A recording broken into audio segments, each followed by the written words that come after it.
3, 2. Hey, this is Scott coming to you from Shiloh. It's day 3 of our excavation, and this is one of the most important things we do is read and analyze pottery every day. This is the pottery that was excavated yesterday. We've already gone through about half of it. We go through and we classify it by time period. So Gary is working with the early period. So you have, I'm assuming you're calling that an Iron Age storage jar.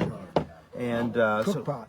And an Iron Age cook pot, and so we'll have Bronze Age, Iron Age material here. This is the pre-Israelite period. This would be the early Israelite period of the tabernacle. So this piece, for example, is definitely tabernacle period, what we would call a collared rim jar.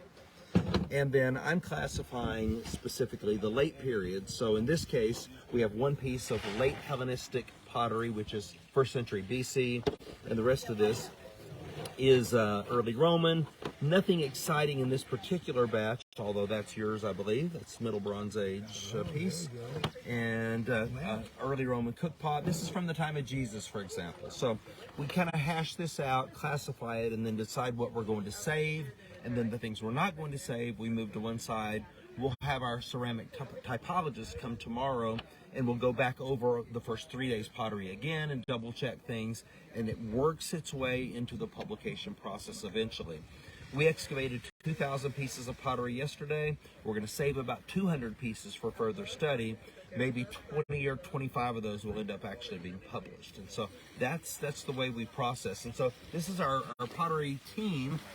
Gary is, as I said, working with the early period pottery, and Suzanne and Abigail are processing the tags, writing down all the data. Abigail's making sure that it gets bagged properly and separated into the right time periods. Then Gail is entering this into the system, into the database, so that we'll have an accurate record of what's going on. Mark's the square supervisor, so we're reading his pottery. He's here so that he gets the proper readings on what's going on.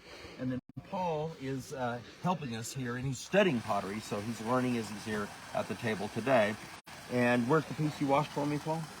So I couldn't quite see this, and so that helps that he washed it. And this makes it that much more interesting.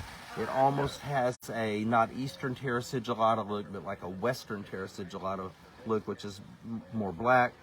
So this is what we do. We analyze, we catalog, we study it, and in the end, it helps us understand what was happening here in biblical times and to make sure that we're dating our various levels properly. In the Bible, of course, the very first idea or image that we get of God is that of potter. He takes clay, he takes earth, and he shapes and he forms. And so throughout the Bible, in the book of Jeremiah, and then Paul picks this up in 2 Corinthians, we get this idea of potter and clay and what's being made. So somehow, since we come from the earth, as we study these earthen vessels, it's not only analytical and scientific, but it's also existential. It also helps us understand ourselves a little bit better. So that's what's going on at the pottery reading table. Check back in tomorrow. Maybe we'll have something more interesting for you.